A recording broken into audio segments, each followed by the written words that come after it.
Jadi kalau misalnya paket Prabowo Gibran tidak terjadi, Hmm, kan Pak Jokowi sama PSI seperti punya alasan untuk mencari opsi lain kan? hmm. Mas Burhan, kalau Anda melihat bagaimana ada soal peta politik 2029, walaupun ya ini masih 3 tahun lagi, tapi kalau kita membahas presidensial threshold PT 0% yang sudah disetujui atau disahkan oleh Mahkamah Konstitusi, itu artinya akan ada banyak pilihan masyarakat Indonesia untuk memilih siapa pemimpinnya di 2029. Benarkah demikian? Teorinya begitu, Adisti. Jadi ada tiga hal yang akan mempengaruhi konstelasi pencapresan 2029. Yang pertama adalah aturan main. Aturan main sudah berubah terkait dengan presidensial threshold. Hmm. Dan MK hanya memberi syarat yang sangat minimalis buat partai politik untuk bisa mencapreskan calonnya, yaitu Oh. partai tersebut lolos sebagai peserta pemilu 2029. Hmm. Nah, tidak disebut partai tersebut lolos parliamentary threshold atau tidak. Hmm. Jadi yang disebut oleh MK adalah partai yang sah sebagai peserta pemilu 2029. Nah, ini artinya partai baru sekalipun, asal dia mendapatkan tiket 2029, theoretically itu bisa mencapreskan. Itu satu.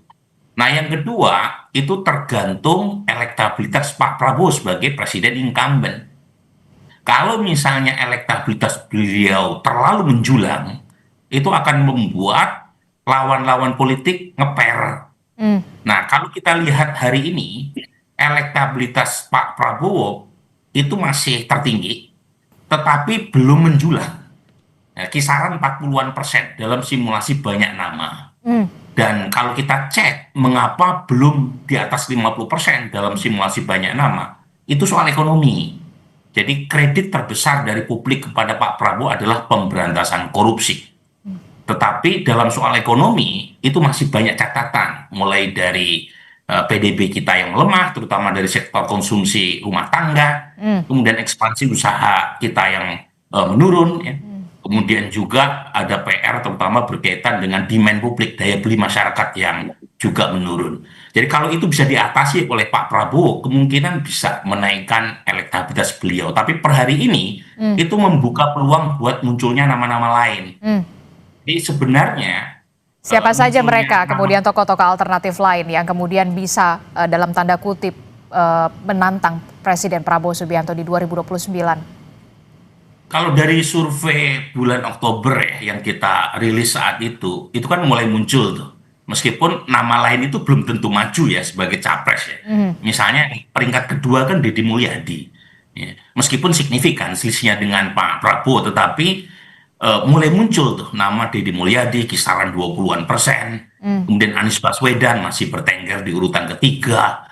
Kemudian Gibran, kemudian Purbaya juga mulai muncul ya. Hmm. Jadi ini artinya kan mulai muncul juga nama meskipun mereka mungkin tidak melakukan self promotion, Hmm. tapi lagi-lagi kaitannya dengan evaluasi terhadap petahana. Kalau evaluasi terhadap petahana menurun, itu publik mencari calon presiden alternatif. Tapi kalau evaluasi terhadap petahana positif, publik akan meminta Pak Prabowo maju lagi. Nah, yang terakhir ini, konstelasi yang terakhir adalah kursi cawapres buat Pak Prabowo kan cuma satu. Sementara yang pengen banyak gitu. Hmm.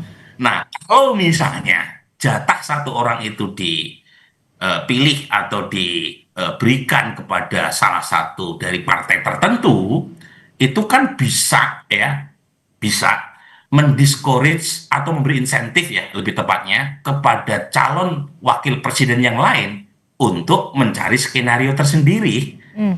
Jadi contoh-contoh, misalnya Mas Gibran tidak dipilih sebagai cawapres sama Pak Prabowo. Nah, apakah Mas Gibran menerima nasib? Ya belum tentu. Jangan-jangan dia punya skenario yang lain. Hmm. Atau Mas AHY. Hmm. Atau calon dari PD Perjuangan. Atau siapapun. Jadi ini tiga konstelasi yang menentukan. Ya, mengapa kemudian 2029 saya kira akan lebih menarik ya Tapi dibanding. kan sudah dikatakan oleh Pak Jokowi, Prabowo Gibran 2 periode. Ini sudah menjadi sinyal tersendiri tidak menurut Anda? Pak Jokowi kan bukan penentu politik ya, apalagi beliau sudah bukan lagi presiden. Eh, Nah, tentu itu ekspektasi Pak Jokowi. Heeh. Tapi kan begini kita membacanya. Kalau misalnya ekspektasi itu tidak terpenuhi, Hmm. jadi kalau misalnya paket Prabowo Gibran tidak terjadi, Hmm. kan Pak Jokowi sama PSI seperti punya alasan untuk mencari opsi lain kan? Hmm. Hmm. Kan bacanya begitu.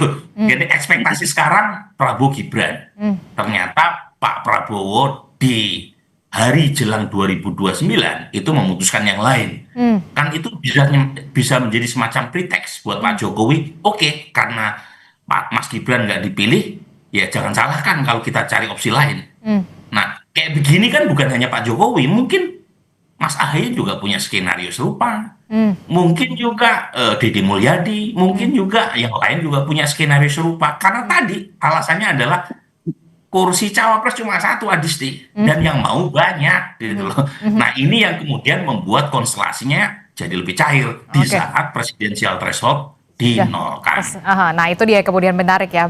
Yang mau itu banyak, tapi kemudian tetaplah yang menentukan adalah bagaimana konstelasi politik dan juga apa ya, bisa dikatakan nego-nego politik dari Presiden Prabowo Subianto dan juga beberapa partai politik lainnya di 2029. Apakah tetap bersama Gibran Rakabuming Raka ataukah kemudian ada tokoh lain begitu. Nah, bagaimana Bung Dhanil melihat ini?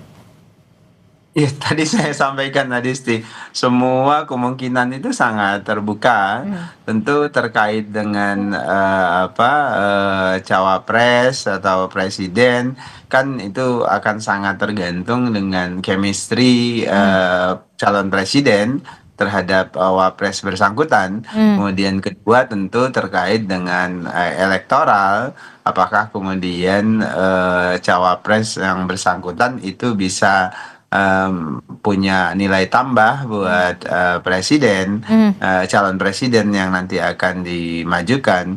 Ya, banyak aspek yang akan dipertimbangkan oleh calon presiden, bahkan oleh partai, apalagi kemudian besok sangat terbuka.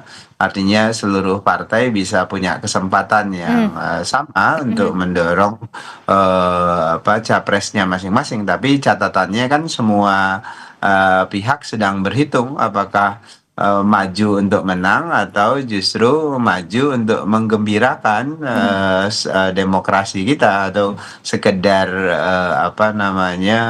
maju untuk tadi istilahnya alternatif meramaikan demokrasi, ya. Tapi sah-sah saja. Tapi yang jelas Pak Prabowo pada hari ini itu fokus pada Oke. agenda kerakyatan yang sedang Program-program yang memang sudah di beliau ingin akselerasi. Oke. Yang jelas cita-cita Pak Prabowo sederhana, ingin melihat seluruh rakyat Indonesia itu tersenyum, dan kemudian yang tidak bersekolah dengan layak itu bisa bersekolah dengan layak, kemudian tingkat kesehatan masyarakat itu meningkat. Oke. Tadi seperti disampaikan oleh Prof. Burhan, ekonomi kita semakin baik dan kemudian kita guyup dan bersatu.